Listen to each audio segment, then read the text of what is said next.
3월 3일 새벽 예배를 하나님께 올려드리겠습니다. 찬송가 430장, 찬송가 430장입니다.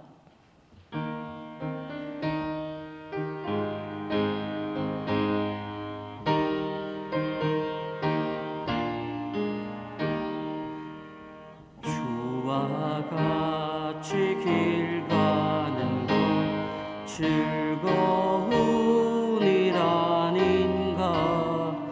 우리 주님 걸어가신 발자취를 밟겠네. 한 걸음 한 걸음 주 예수와 함께 날마다 날마다 우리 걸어가리. 어린아이 같은 우리 미련하고 약하나 주의 손에 이끌리어 생명길로 가겠네. 한 걸음 한 걸음 주 예수와 함께 날마다 날마다 우리 걸어가리. 꽃이 피는 들판이나 험한 골짜기라도 주가 인도하는 대로 주와 같이 가겠네. 한 걸음 한 걸음 주 예수와 함께 날마다 날마다 우리 걸어가리. 옛 선지자의 녹같이 우리들도 천국에 들려 올라갈 때까지 주와 같이 걷겠네.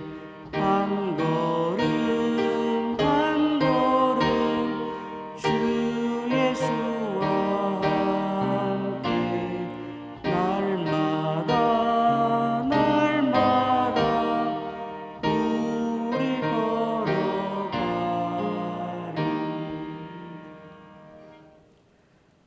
찬송가 524장, 524장입니다.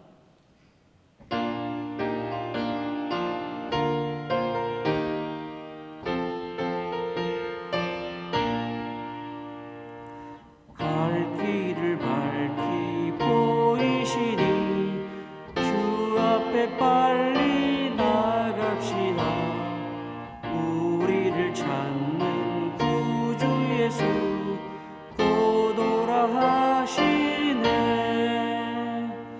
죄악 벗은 우리 영혼은 기뻐 뛰며 주를 보겠네. 하늘에 계신 주 예수를 영원히 섬기리. 우리를 오라 하시는 말 기쁘게 듣고 순종하세. 구주를 믿기 지체 말고 속속히 나가세. 죄악 벗은 우리 영혼은 기뻐 뛰며 주를 보겠네. 하늘에 계신 주 예수를 영원히 섬기리. 주 오늘 여기 계시오니 다 와서 주의 말씀 듣세. 듣기도 하며 생각하니 참 진리시로다. 죄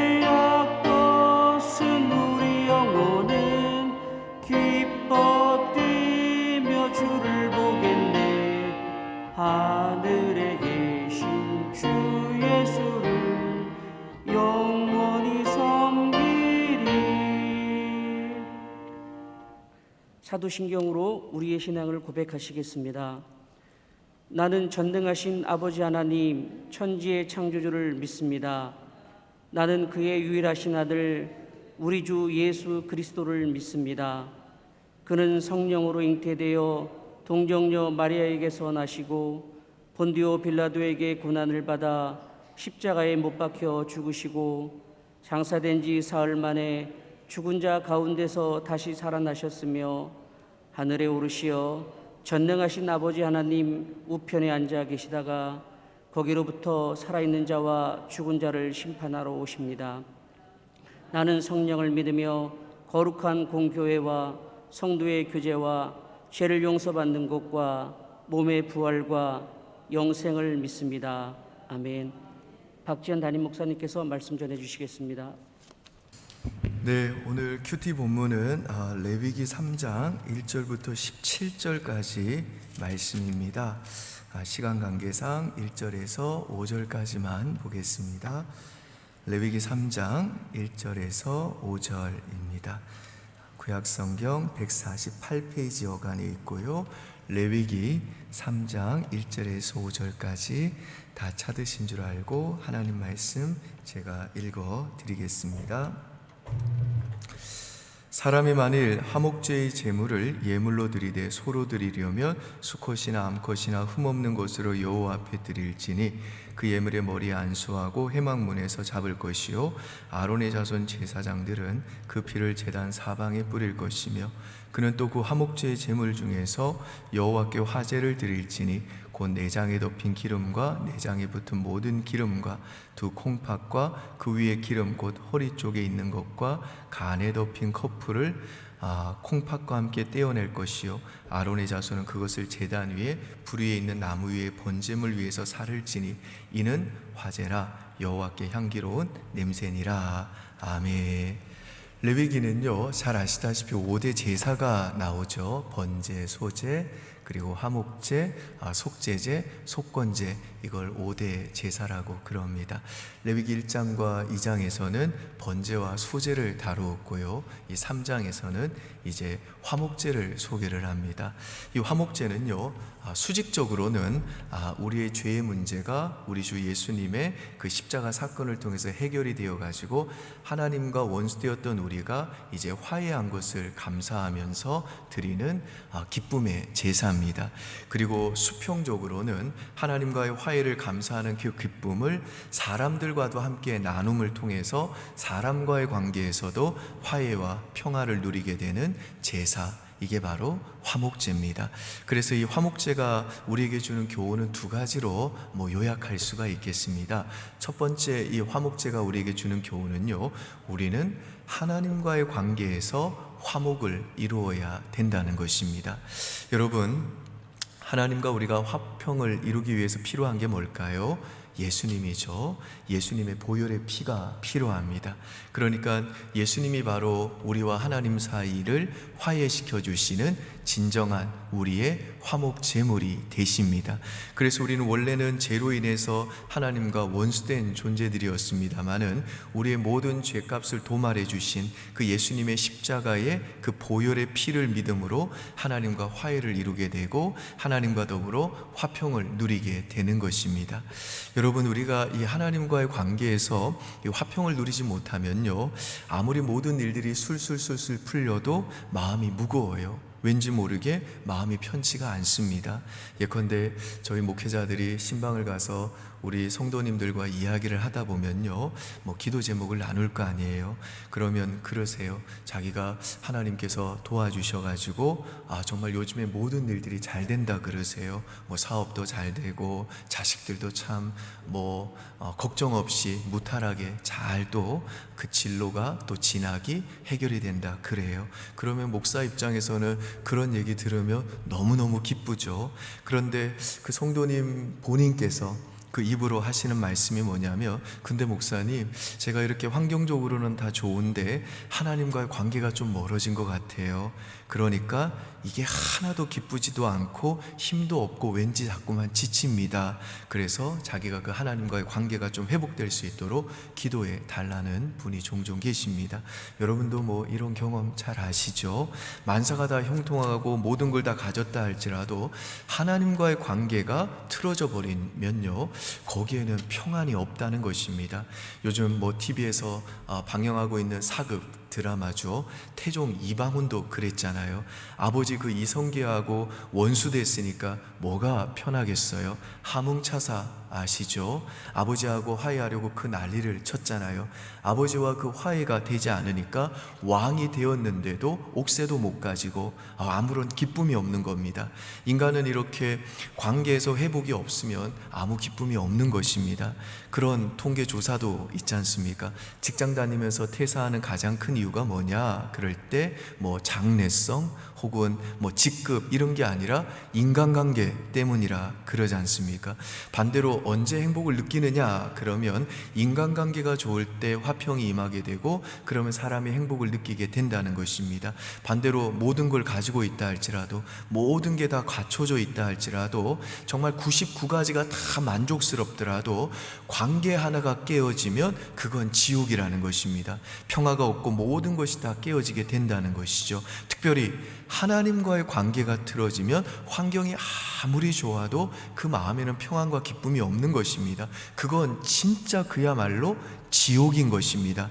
우리가 잘 아는 요셉을 보시죠. 요셉은 정말 환경적으로 되게 어려웠잖아요. 귀한 집 아들이었는데 그 아들이 노예가 되고 감옥에 갇혔습니다. 그래서 그의 인생의 위치적으로 보면요, 완전 밑바닥이에요. 근데 그 바닥인데, 그 바닥이라 할지라도 하나님과의 관계가 너무 좋은 겁니다. 그러니까 하나님께서 함께 하시는 형통한 자가 되었다 그러지 않습니까? 그러니까 우리의 관심은 주로 위치죠. 하나님 나를 좀 더 높은 곳에 올려주십시오. 우리 자식들 좀 잘되게 도와주십시오. 우리 좀 부자되게 해주십시오. 더 형통하게 해주십시오. 뭐 그런 기도가 나쁜 기도는 아닙니다만은, 그런데 내 위치가 바뀌면 우리는 자동적으로 모든 게 좋아질 줄 압니다만은 사실 그게 아니라는 겁니다. 성경에는요, 위치에 관심을 가지라는 얘기는 없습니다. 도리어 어느 위치에 있다 할지라도 하나님과의 관계가 제일 중요하다 말씀하는 겁니다. 그래서 요셉이 하나님과 함께 하니까요, 그 보디발의 집에서도 노예 상태에서도 형통한 자가 됐다 그러고, 감옥 그 인생의 밑바닥에 들어갔을지라도 형통한 자가 됐다고 그러지 않습니까? 그러니까 내가 지금 어떤 환경과 어느 위치에 있는 것보다 더 중요한 것은 하나님과 나와의 관계라는 것입니다. 위치가 바뀌는 게 우리를 행복하게 만들고 유복하게 만드는 게 아니라는 것이죠. 내가 광야에 있다 할지라도, 사망의 음침한 골짜기에 있다 할지라도 주께서 나와 함께 하시면 안 죽는다는 것입니다. 일어서게 된다는 것입니다.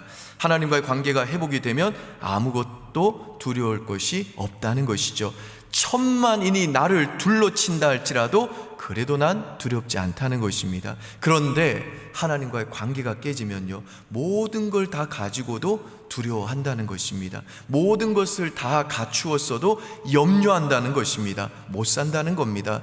심지어는 우울증에 걸리고 정신도 돌게 된다는 겁니다. 예컨대 정말 모든 것을 다 가졌던 느부갓네살 왕은요, 풀 뜯어먹고 소같이 미친 사람이 되었다 성경이 증거하지 않습니까? 7년을 그 생활을 했다고 그러지 않습니까? 즉 위치가 문제가 아니라는 겁니다. 하나님과의 관계가 깨져버리니까 견딜 수 없는 존재가 되더라는 것입니다. 그래서 여러분, 우리가 붙들건요, 십자가뿐인 줄 믿습니다. 십자가 붙들면요, 하나님과 화해가 이루어집니다. 십자가 붙들면요, 우리 죄로 갉아먹었던 하나님과의 관계가 열리게 되는 것입니다. 그러므로 사랑하는 여러분, 오늘도 여러분의 삶 가운데 혹시 죄로 인해 눌려있는 마음이 있으면 이 시간 십자가 의지하십시오. 십자가 믿음으로 붙드십시오. 마음에 어둠이 있고 죄의 짐으로 인한 무게가 느껴진다며, 신음이 있다면 십자가 그 보혈로 날 씻어달라고, 정결케 해달라고 그렇게 예수님 십자가 붙들고 주님 앞에 기도하시기 바랍니다. 그러면요, 죄의 짐으로 무거워졌던 마음이 묘하게 이상해지고요, 묘하게 가벼워지고요, 감사와 기쁨이 회복이 되고, 그리고 최종적으로 우리 인생이 승리하게 될 줄 믿습니다. 두 번째, 이 화목제가 우리에게 주는 교훈은요, 하나님과의 관계에서 화목을 이룬 사람은 반드시 사람과의 관계에서도 화평을 이루게 되더라는 것입니다. 이 화목제는요, 제가 이미 말씀드린 대로 이게 의무제사가 아니에요. 자원해서, 혹은 내가 어떤 것을 소원했는데 그 소원이 이루어졌다거나 어떤 사건을 통해 하나님의 은혜를 깊이 체험했을 때에 너무너무 그것이 감사하고 기뻐서 하나님께 감사하는 마음으로 자원해서 드리는 것이 바로 이 화목제입니다. 그래서 이 화목제는요, 자원제이기 때문에 싸구려로 드리면 안 됩니다. 번제 같은 경우는 의무적으로 드려야 되기 때문에 가난한 사람을 배려해가지고 비둘기를 드리게 했습니다. 근데 이 화목제물로 드리는 짐승은요, 비둘기가 포함이 안 됩니다. 소, 양, 염소로 드려야 됩니다. 이것들이 다 나름은 비싼 거잖아요. 그러니까 하나님과의 관계가 회복된 사람은 정말 자신에게 있어서 가장 귀한 거, 그걸 자원해서 기쁨으로 하나님께 그것을 드림으로 자신의 감사를 표현하게 되어 있다는 것이고요, 동시에 사람과의 관계에서도 화해를 이루기 위해서 대가와 희생을 기쁨으로 치르게 된다라는 것입니다.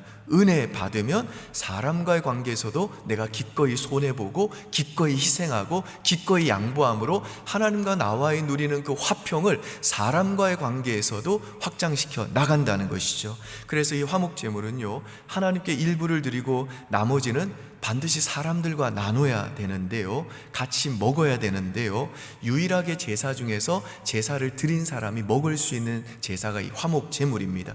그런데 사람들과 같이 이 화목제물을 나누되 이튿날 아침까지 조금이라도 남겨두면 안 되고요, 반드시 그날 다 먹어야 했습니다. 예컨대 소 한 마리 잡았다고 생각해 보세요. 소가 보통 몇 킬로죠? 한 500kg, 많게는 큰 애는 한 800kg도 나간다고 그러더라고요. 그러면 뭐 옛날에는 그 가족 수가 많았으니까 가족이 10명 된다고 쳐봐요. 그러면 10명이 800kg 먹을 수 있을까요? 뭐 한 명당 2kg 먹었어요. 그러면 10가족이면 20kg밖에 안 되잖아요.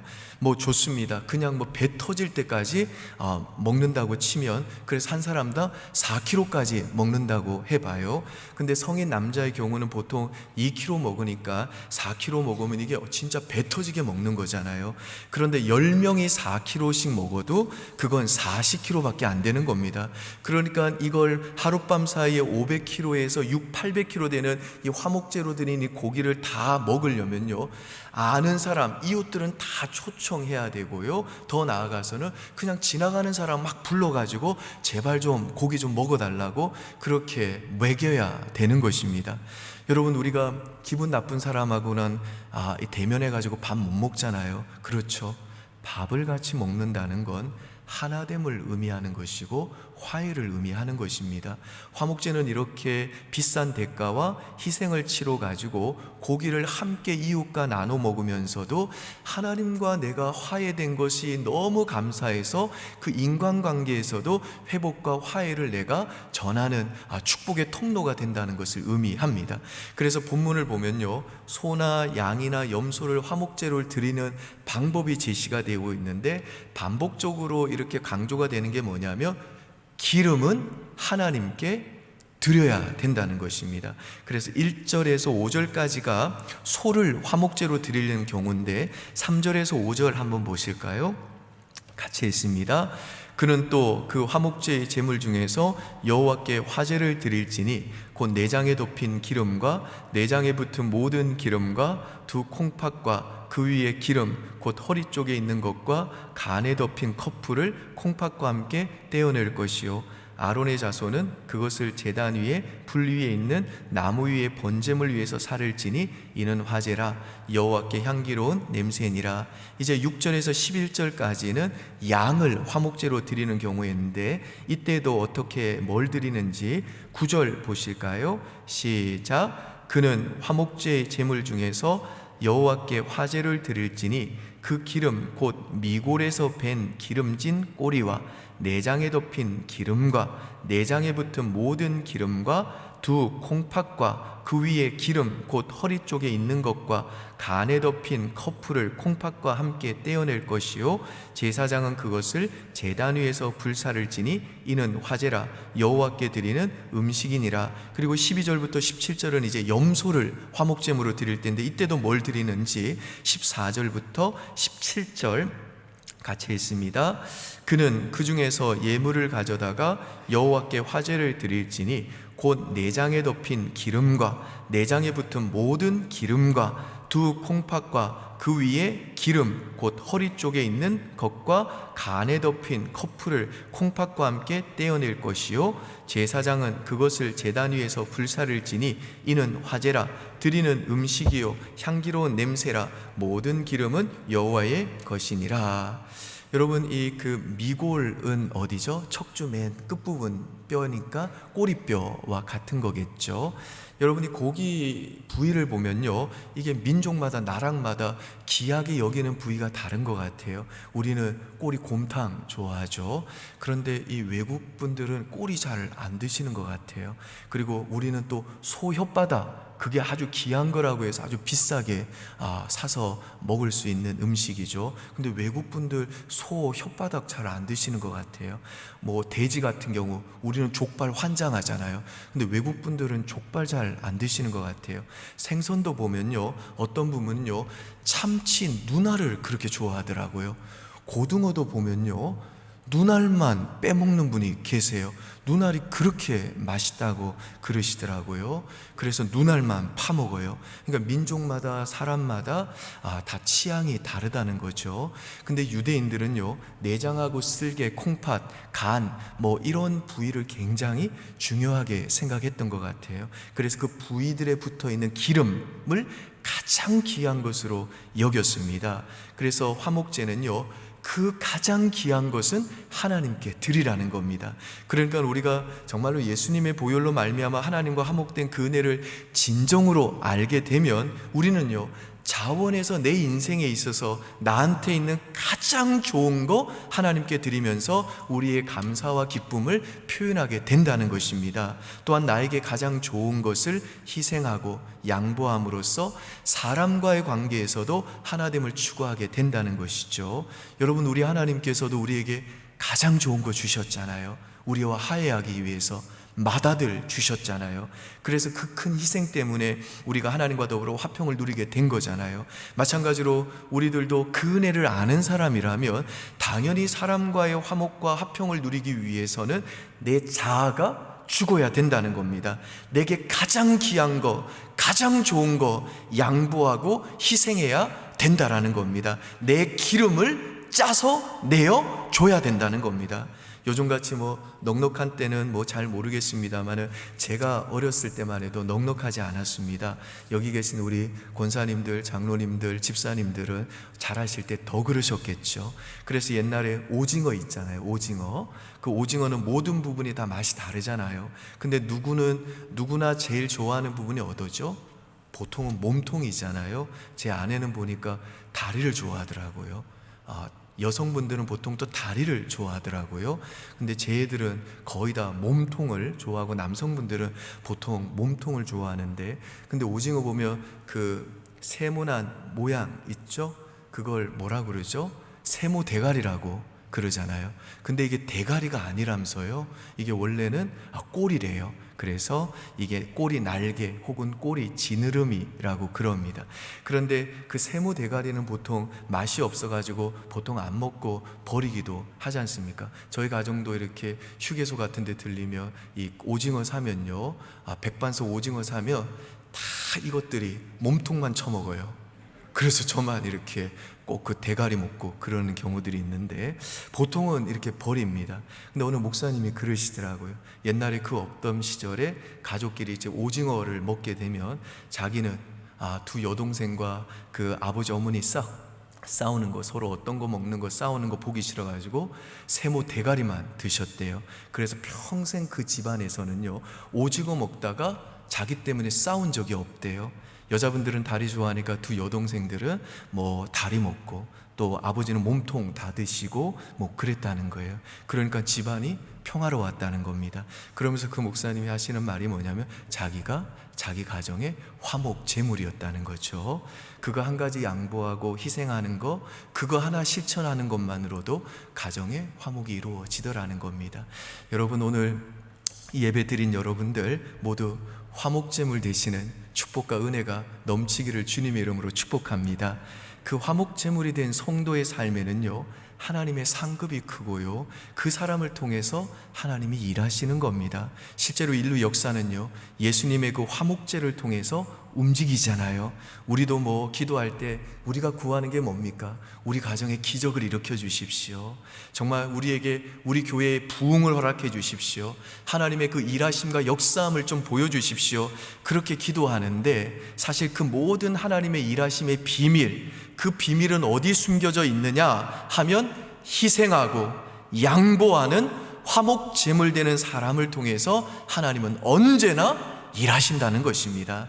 그러므로 사랑하는 여러분, 저는 저와 여러분들이 오늘 이 한날도 정말 십자가 믿음으로 단단히 붙잡고 또 하나님과의 화평 깊이 누리면서 우리 자신이 또 화목 제물 됨으로 내게 있는 가장 좋은 거 희생하고 양보해서 정말 사람과의 관계에서도 화평과 사랑을 이루는 하나님 앞에 충성스럽게 쓰임받는 하나님의 백성들 다 되시기를 주의 이름으로 축원드립니다. 아멘. 기도하겠습니다.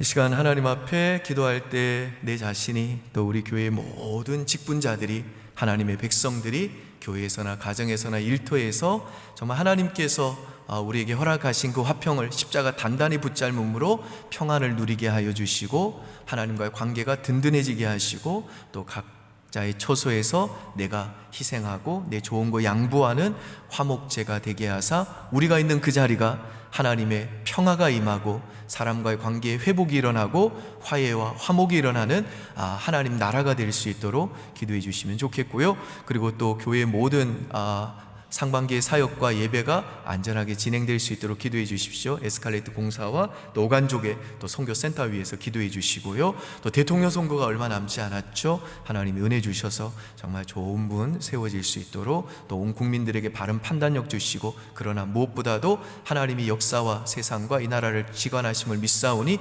하나님이 보호하시고 하나님이 친히 사람을 세워달라고 기도해 주시면 좋겠습니다. 뿐만 아니라 우리 환우들 위해서 기도해 주시면 좋겠습니다. 3월 7일 날 우리 윤두경 사모님 특별히 또 수술을 앞에 두고 계시고요. 이숙희 권사님 또 특별히 췌장암입니다. 기도해 주시면 감사하겠습니다. 그리고 또 환우들 기억해 주시고 또 기도해 주시면 좋겠습니다. 주여 한번 부르고 기도하겠습니다. 주여. 아버지 하나님, 오늘도 내가 십자가 단단히 붙잡습니다.